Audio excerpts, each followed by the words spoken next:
Hi, everyone. Welcome back, and thanks for joining us today. We're back with our part two, Saturn Retrograde from Virgo to Aries. Welcome, Kṣaṇāti. Namaste. Namaste, Navjeet. So good to be here for part two of our discussion on Saturn's Vakri state or retrograde condition.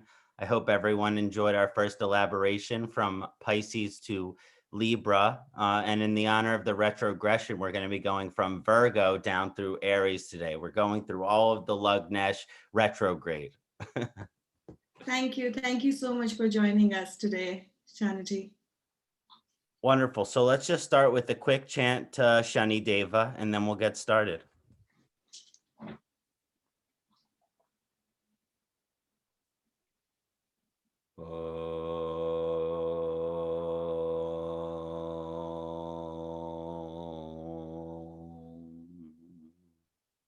Nilanjana samabhasham ravi putram yamagrajam chayamartanda sambutam tam namami shanaishcharayam. Om Nilanjana samabhasham ravi putram yamagrajam chayamartanda sambutam tam namami shanaishcharayam. Om Nilanjana samabhasham ravi putram Yamagrajam chayamartanda sambutam tam namami shanaishcharayam. Om pram prim pram saha shanaishcharaya namaha. Om pram prim pram saha shanaishcharaya namaha. Om pram prim pram saha shanaishcharaya namaha. Om pram prim pram saha shanaishcharaya namaha. Hari Om, Om Namah Shivaya, Namaste.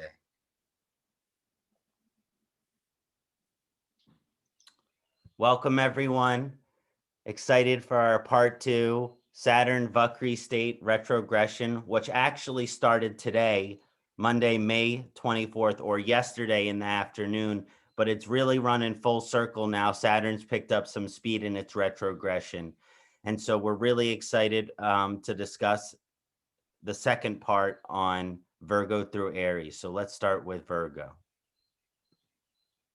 Again, just to summarize here, it's currently in retrogression and it continues its retrogression until 11th October. So we got the rest of May, June, July, and August into the beginning of October. So we're going to notice a lot of the effects primarily throughout the whole summer here. So first, we're going to start with Virgo. So for the Virgo ascendancy, Virgo is ruled by Mercury, Buddhayaha, the emblem of intelligence. And Saturn and Mercury are actually considered to be friends with each other. So it's somewhat of a functionally benefic transit. The primary indication here on the retrogression of Saturn is hitting the fifth house for the Virgo or Kanya ascendancy. And this fifth house is a very powerful Dharma vibration house. Whenever we're going to the finding of our Dharma, it's never an easy road because there's always kind of things that lead us out of that direction. Saturn's position here in its own sign in the fifth house of where we learn our Dharma is really going to help us establish ourselves and connect to ourselves here. This is a house of education, and so this is a really good time for educational inquiries. The Virgo ascendancy is already a lover of study, a lover of using its intelligence for writing and reading and increasing its knowledge. I believe that the Virgo really likes to study and learn and really start to incorporate a comprehensive knowledge base. Now, with the Virgo ascendancy, the Buddhayaha and the discretionary factor of the consciousness, the Buddhi, it likes to concentrate. For the Gemini, it's a little bit more spread out. For the Virgo, it likes to concentrate. And so the question on the educational basis is, what are you focusing your concentration on? There's a time for multitasking. There's a time for dipping our toes in different areas.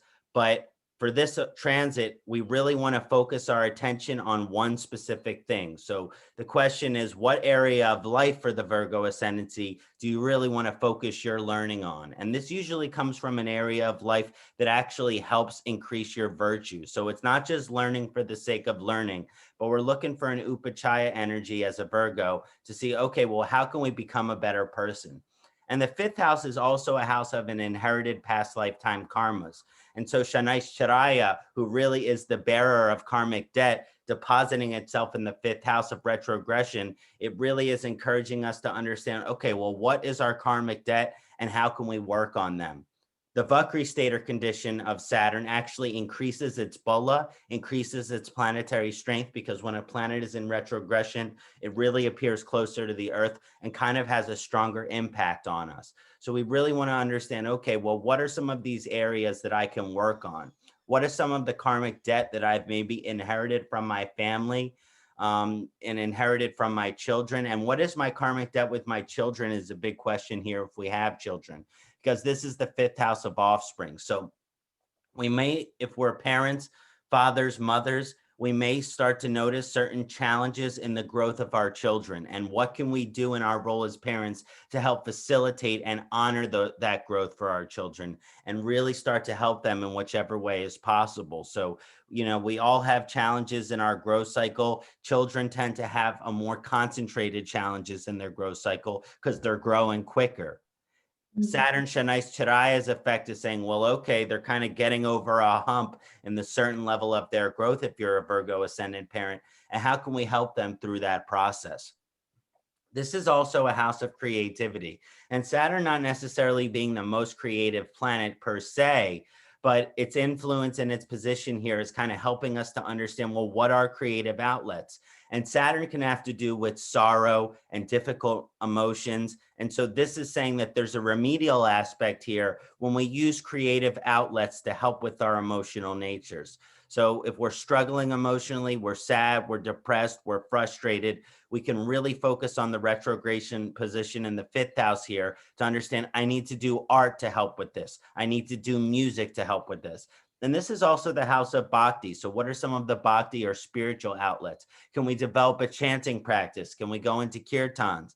Saturn's in the fifth house, so maybe we want to chant to Lord Shiva or directly to Saturn. And there are these really strong vibrations, which is to really open up our hearts so that our hearts don't hurt us, right? One of the things we talked about is dealing with resentments. And this is a great position for really working on the resentments that are holding us back in our life. There's also an activation of the sixth house through the Aquarius Bhava here. And so that activation of the sixth house is in the house of service. So again, it really is encouraging us to give back for the Kanya Lagna. Again, the Virgo is the sixth sign. And so the sixth house has some primary signification. And so we're seeing the Jupiter Aquarius position there, which is going to help with our knowing that we should do service, but Saturn is encouraging us to really take those actions and really help the Shudra, the servant, the lowly caste, the people who are struggling. Maybe there's homelessness, maybe there's drug addicts or alcoholics, maybe there's people that are struggling with poverty or abuse. We really want to encourage as the Virgo Lagna to really help these people. Now, when Saturn was in its primary state going direct, this is the sixth house of enemies too. So we might have noticed some distance from our enemies, but the retrogression is kind of going to bring those things back to the surface and really help us want to work on a relationship with our enemies. And again, I've said this many times, an enemy is not someone who's out to get you. An enemy is someone who may be selfish or have narcissistic tendencies and really doesn't have your best interests at heart. But Jupiter's position here and Saturn's influence here is really encouraging us to keep our friends close and our enemies closer. And there's really nothing better we can do than be in service and kindness and generosity to the people in our life that we actually don't feel are helping us. Because again, to make an enemy out of an enemy is to make them more of an enemy. But to be kind and in service to our enemy is actually to reduce that malefic effect. And we might not be able to necessarily create a friendship, but again, Saturn in the fifth house is aspecting the 11th house of friendship. So maybe this is the chance for a transformative energy to change those people that don't have our best interests at heart to more of an ally in our life. So these are just some of the significations for the Kanya, the Virgo ascendancy that I wanted to elaborate on. So I think that for the Virgo ascendant, a lot of times when we talk about Saturn's transit, especially in its retrogression, we're not really talking about all these positive qualities. We're talking about things that we can do, things that we can work on to better and improve ourselves in our life. And there's a lot of that going on for Virgo. Nice. Thank you. My pleasure. All you Virgos really want to, if you're parents, and then also just before I forget, if you're not a parent and you want to be a parent, the retrogression of Saturn isn't going to help here. It's going to really want you to help you practice patience. Saturn is a planet that delays, but it doesn't deny. And so maybe you're not going to get pregnant over the retrogression period because Saturn is continuing until next April and it'll go direct in October. But it does mean that you need to be patient with yourself, pushing yourself to maybe have a child right now. If you're a Virgo ascendancy, might not be the best. And just to understand that it's going to happen and being patient with that process might be really what surrendering to God's will in this position is all about. Nice. So next we're going to talk about the Leo Simha Lagna, Simha ascendancy here. And again, this is a little bit of a different because Leo is ruled by Surya Deva, the sun. And the sun and Saturn have this very difficult relationship from a mythological and mystical perspective. The mantra that I read earlier today, one of the lines of it is that the Saturn shadow is so great, it is so vast, that it even has the power to cover over the light of Surya. And from an ancestral perspective, Saturn is the son of the sun, the child of the sun. And the sun's light can overshadow the greatness of Saturn. But again, this mantra suggests that during this primary strong state of the retrogression of Saturn, Saturn can actually overwhelm the effect. So one of the things that we talked about when we looked at this briefly was when we looked at Virgo was Saturn's influence with Aquarius in the 6th house. Now we have a Vijapreet Raja Yoga going on because the ruler of the 6th is in the 6th and it's in a Vakri state. So this has to do with the empowering effect. Usually we don't really love Saturn in the 6th house, but the Vijapreet Raja Yoga helps correct some of these vibrations. And so again, this is an Upachaya self-improvement evolutionary house, and it's in an Artabhava position. And if you'll also notice in the transit chart right now, we have Rahu in its exaltation in the 10th. Sun's currently there. That's about to change in a month or so. Mercury's changing in a couple days as it goes into its natural sign. And Virgo's in its natural sign. And that's, I mean, Venus, and that's going to last another week or two. And then that's going to go into the Gemini. But Rahu's here to stay. One of the things that you might notice is that the 6th house is the work house, but I separate it from the career house because it has to do with being a slave to our job. And that might not actually be the most fulfilling area of life for us in terms of the work that we like to be doing. Sometimes the work that we like to be doing, the most fulfilling for us is not the job that we have. And this might be something that the Simha Leo is expressing or experiencing because the Leo is ruled by the sun and that's in the 10th house, even though it's going to be changing. They're really striving to fulfill their soul through the work that they do. But Saturn's transit in the 6th house isn't necessarily going to be helping with that. But it's all about paying our dues. If you want to get to that leadership position, Leo ascendancy, it's about working 40, 50, 60 hours a week and really giving your job your all. Maybe you're doing an apprenticeship. Maybe you're doing a residency. Maybe you're starting, to work under someone and you don't really like as a Leo ascendant working for someone, but it's actually your ability to give that position 110% of your energy that's going to pay off. So again, it's really about working full time here. It's highly encouraged. If you don't have a job and you're a Simha Lagna and you're like, well, I don't want to work that job because it's beneath me. Let Saturn humble you because that ego that's going to come from you not wanting to work that job that's beneath you might actually limit you from getting to the job that you want to get to. So really kind of fall humble to Saturn's influence here and really start to give yourself a lot of that work and dedication to that work, no matter how it manifests. But it's really suggesting a full-time job over a part-time job right now. And I certainly don't encourage joblessness because it's really going to limit Artabhava, your financial security and success over the course of this period.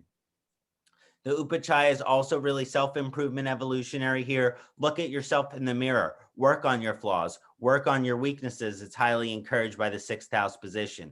So I just wanted to manifest and discuss some of those influences on the Saturn in the 6th house. And again, this is the house of enemies as well. So we do want to understand that, again, you can want to be in service to your enemies with that Vijapreet Raja Yoga in the 6th house.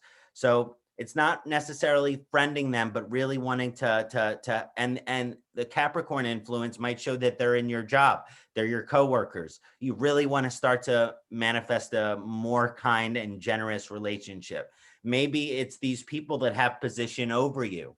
You know, one of your bosses or superiors is telling you to do this, and you want to say, fine, I'll do that thing. And that is going to give a cold shoulder or to the person that you're working for, and they're not going to want to promote you.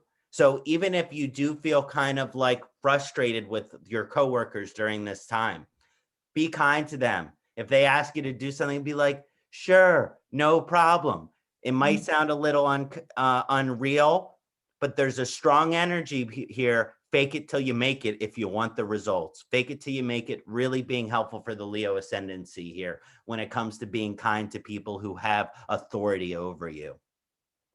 We're also seeing the activation of the 7th house. So it is a really good time to want to improve the relationship with your partner, learning with your partner because of Jupiter's position here, and really working on the consciousness evolution because of Aquarius with the partner. So it is really a good time to establish new romantic relationships and really deepen the relationships. And one of the incompatibility aspects when it comes to the relationship for the Leo ascendancy during this time is the way that you perceive things. Is your perspective on the universe similar to your partner's? If not, you might experience an incompatibility. You might experience an incompatibility here. So you really want to make sure that your perspective, your consciousness is aligned with your partner over this period. And it could be really good in the developmental of getting to the next stage of the relationship. So that's the Leo ascendancy. Not necessarily the easiest transit, but really radically supportive for Artabhava here. Right. Cancer. So again, this one focuses on the 7th house. Again, there's a malefic relationship between Leo and Saturn. Same with Cancer. Cancer is ruled by a moon, Chandra Deva.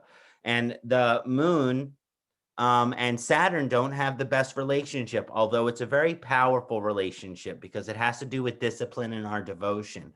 But that is sometimes hard on the emotional nature, the watery nature of the Cancer. The Saturn's position here in the 7th house actually suggests some challenges in the relationship.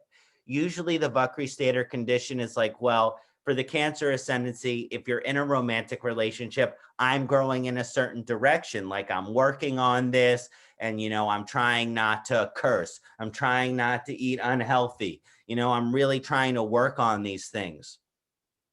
Is your partner?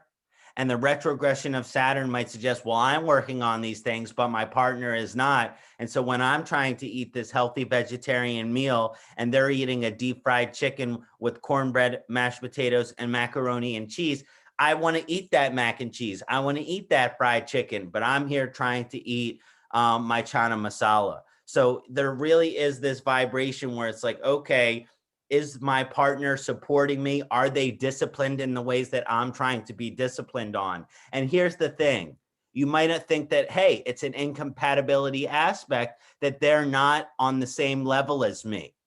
But if you can't deal with temptation, then are you really able to in the long run? No, because then as soon as the heavy temptation presents itself, you're going to fall vulnerable to it. So again, let's say there's the example, you're trying not to drink alcohol. Your partner has a beer at the table. If you're trying not to drink alcohol, then there's going to be beer out there in the world, and you're going to have to be able to deal with seeing beer in the world and not giving into it. So again, we might be like, you know what, I'm trying to do this thing and you're not, and that's not supporting me. And there is some truth to that, but you got to be able to do it on your own. You need the discipline to be able to really work on those things. And so I don't care if they have the fried chicken and the beer together, that doesn't mean that you should. So really work on that discipline energy and the emotional nature of the Cancer ascendancy lens to, I'm hurt, I'm hurt because you're not helping me. You're not supporting me. God helps those who help themselves. So really work on yourself right now. Keep your side of the street clean. Maybe not worry so much about the other person, but the partner might actually be showing you, hey, you're working on this thing. I'm going to tempt you with this thing. And that might not feel supportive, but in the long run, your ability to abstain from the temptation that even that your partner presents is really the greatest long-term improvement and evolution for you. And then Jupiter's effect on the 8th house here is a really mystical vibration, you know? And Jupiter doesn't do that well in the 8th house because of the Kṣaṇāti position here. But it is this chance for a mystical, occult, and spiritual evolution strongly influenced here. You know, how do we, and the Saturn in Capricorn is the career, right? It's the work. So how can we balance our career and our spiritual practices over the course of this period? So that's one of the things I wanted to elaborate on for the Cancer Lugnesh. And so I hope that's helpful. And so really be unattached to your emotional influences and really focus on that discipline, Cancer. Yeah, lovely. Thank you, Kṣaṇāti. My pleasure. Mithuna Lugnesh, Gemini ascendancy. So again, this is a chart that we're seeing right now. One of the things I just want to say, Gemini, Mercury in 29 degrees. Get ready for that exciting transit on Mercury on your ascendancy as it goes into Gemini on Wednesday. So when we're looking at the Gemini, again, Mercury rulership and Mercury and Saturn have this beneficial relationship. However, Saturn is depositing itself in the 8th house. So it's a little bit of a mixed effect that we're seeing here. Again, though, the ruler of the 8th is in the 8th.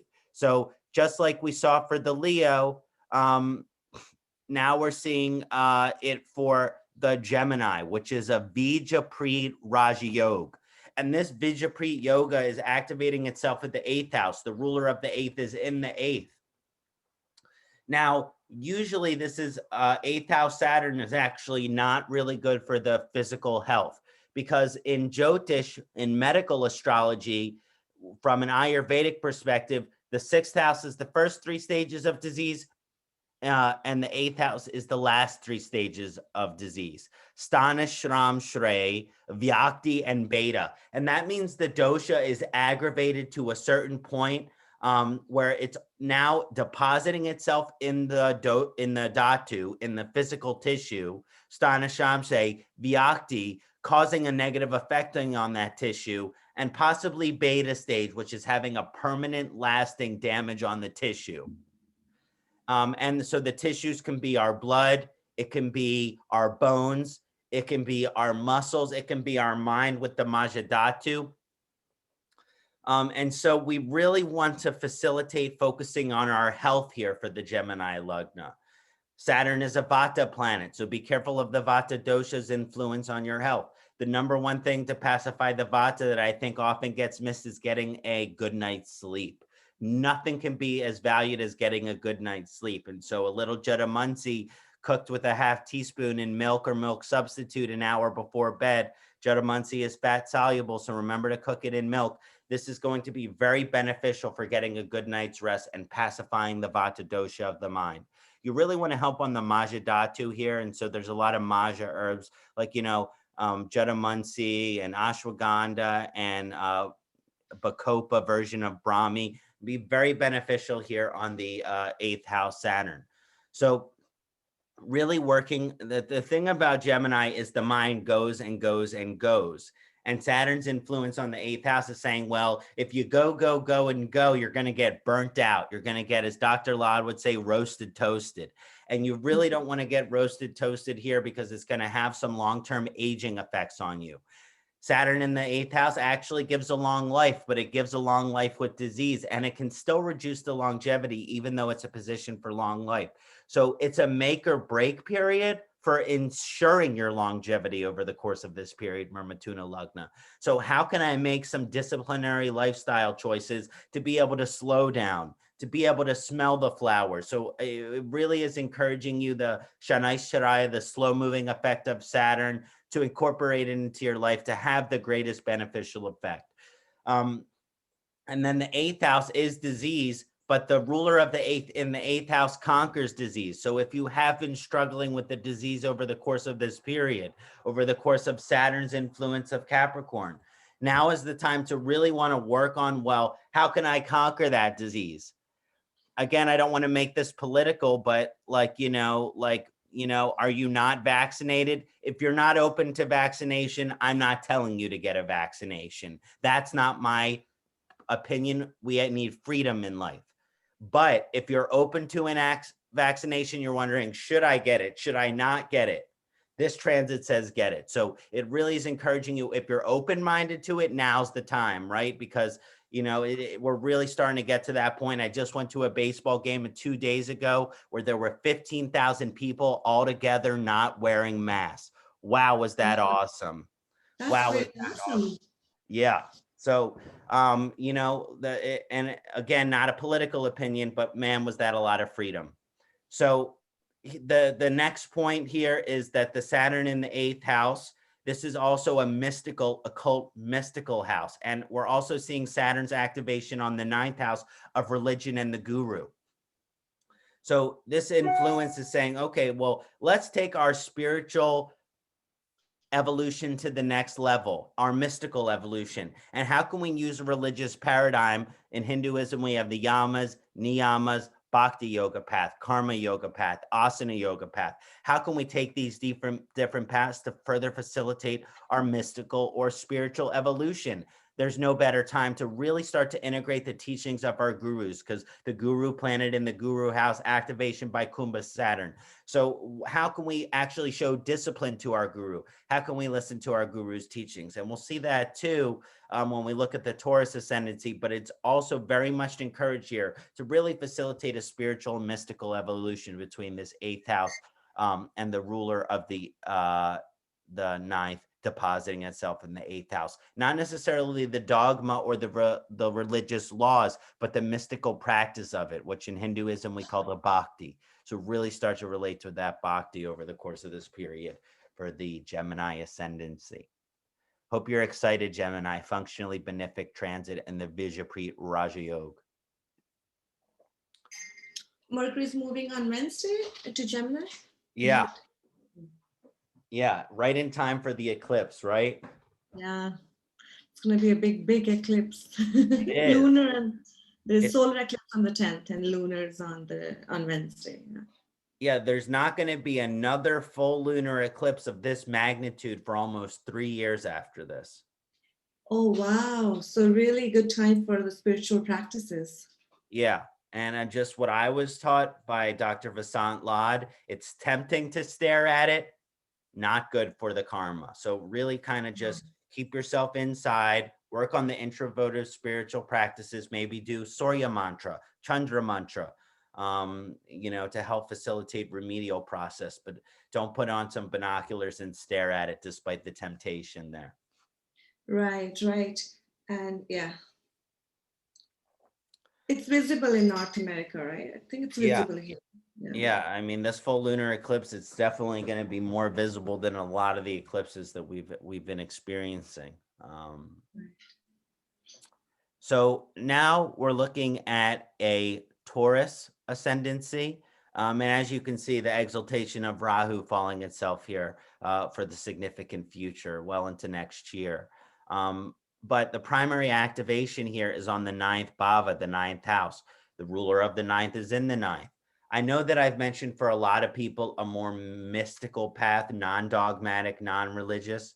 And this can be the mystical evolution for the Taurus ascendancy. But Saturn is very disciplined and it's in the house of religion. So it's really possibly a more religious path here, right? Let's say you're Christian, you haven't been going to church, time to start going to church. Jew, start going to synagogue. If you're Islamic, time to go to the mosque. It's really a time to start to reintegrate a more religious approach. And again, start to honor your spiritual teachers as a Taurus ascendancy. Again, if you're a Christian, the Pope or priest, rabbis, and all of the different imams, right? I was thinking of the word imams, but yeah, all of the spiritual teachers in your religious tradition, I really want you to be able to follow them. If you're on the Hindu path, honor your gurus, right? And if you're a Buddhist, honor the inner Buddha, the inner Buddha, the Buddha Dharma within yourself. So really start to really focus your attention towards your teachers and your gurus, and really start to develop an intense discipline that they would be happy of. So this does kind of have an energy of maybe being open-minded to religious law and order, not necessarily because those things are necessary, but because they help facilitate our spiritual growth and our evolution. And it's the discipline, the sadhana of our lives, the routine, that actually helps manifest the greatest potential here. So I am highly encouraging that from the ninth house activation. A lot of spiritual evolution during the course of this period. And it might help to kind of pick a religion, even as the Rahu's transiting. Maybe it's a religion outside of the one that you're born. Maybe you're a Christian, time to go to Hinduism now. Maybe you're a Hindu, time to look at the Western religions right now. So again, but we are talking about a religious evolution and a guru teacher evolution. And this is the house of higher education too. So if you're thinking about college, medical school, law school, business school, I highly consider that, right? So, you know, the new semester's coming up in September, and maybe you're on the fence. Do I want to start classes in September? Very interestingly, Saturn goes direct in October. That's when right after classes should be starting. So again, for the Taurus ascendancy, if you're considering education, I don't think about starting it right now, but I think about getting into the right school and setting up your where you're going to live when that school starts in September or October. So I do encourage the pursuit of higher education for the Taurus ascendancy, but that's all balanced by the career activation in the 10th house here. And so it's a balance of education and school and job at this time. So really, what is that job that I'm looking for? Jupiter is saying, okay, I want to grow to that position. Maybe that growth position isn't possible until we go to school, because the ruler of the 10th is in the 9th. So maybe we have to go back to school to get to that next level of education that we're seeking. So there's a highly educational energy, both academically and spiritually, over the course of this period for Taurus ascendant.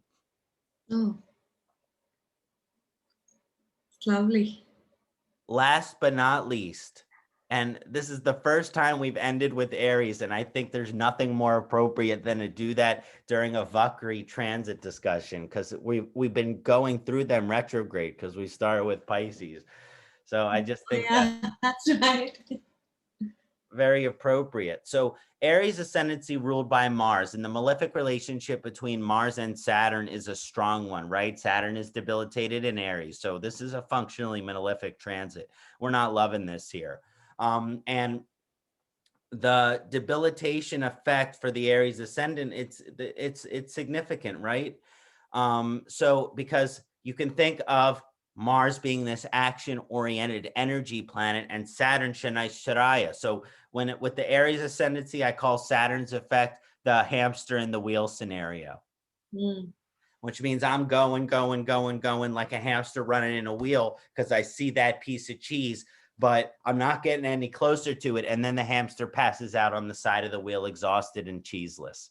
So, but I think that the cheese is coming for you. But Aries ascendancy, they have trouble with patience. And this period is really trying to teach you patience, because the primary activation here is on the 10th house, which is an Artabhava house. And the 10th sign is in the 10th house. Capricorn 10th sign. So this is actually a strong signification position for the evolution of your career. Saturn does have a Karaka position in the 10th house. This influence here is suggesting a career evolution. Maybe you've been striving for that next layer of growth in your career. And as you gotten closer and closer, and probably as Saturn was going stationary before its retrogression, you're like, oh, now it's farther away again, right? But now that doesn't mean that we're not going to get closer to it over the course of this retrogression period. We are. And so it is really a time to not give up, Again, maybe because there have been certain setbacks or delays in that career area for the Aries ascendancy, you're experiencing a setback, and this can actually take the juice out of our motive. But time to get that juice back in, and know that by applying the right discipline, Saturn is a planet that delays, but it doesn't deny, and you will get there. There's a lot of energy that you can get there in your career. Aspect on the 4th house here, some interesting stuff with the housing markets. Maybe you're considering relocation. Maybe with the astrocartography being brought in, maybe your career is actually limited by your geographic location. Maybe we want to consider a new geographic location for the full fulfillment of your career. Then we're also seeing an activation of the Aquarius on the 11th house, which is suggesting potential financial profitable gains over the course of this period. But Kṣaṇāti, the slow moving effect, progression in that area, but not overnight, slow and steady progression. So we just do want to consider that possibility there. And so this is also the house of friendship. So again, Jupiter's influence, spiritual friends, educational friends, friends can help benefit you, but Saturn's influence, better to have a few select friends that you can really trust than a million that you know are just kind of convenient for you. But there is a friendly evolution. There's a financial success, a good time for long-term investments here. Not really short-term buying and selling here. We're talking about long-term investments from the activation on the 11th house. And that could actually help in your career area as well, if you're in the finance field. So again, this was a very exciting elaboration on Saturn's Vakri retrograde transit as it goes through Capricorn till October 11th of this year. It was lovely being with you, Nav, and discussing this transit with you. And I can't wait for the next one. I hope all our viewers enjoyed it very much. Thank you. Thank you so much, Kṣaṇāti. And I hope you guys all much awaited transit. So you guys been waiting for the part 2. Hope you guys all enjoyed it. And yeah, give us a thumbs up as always. Take care. Hari Om. Om Namah Shivaya. Namaste.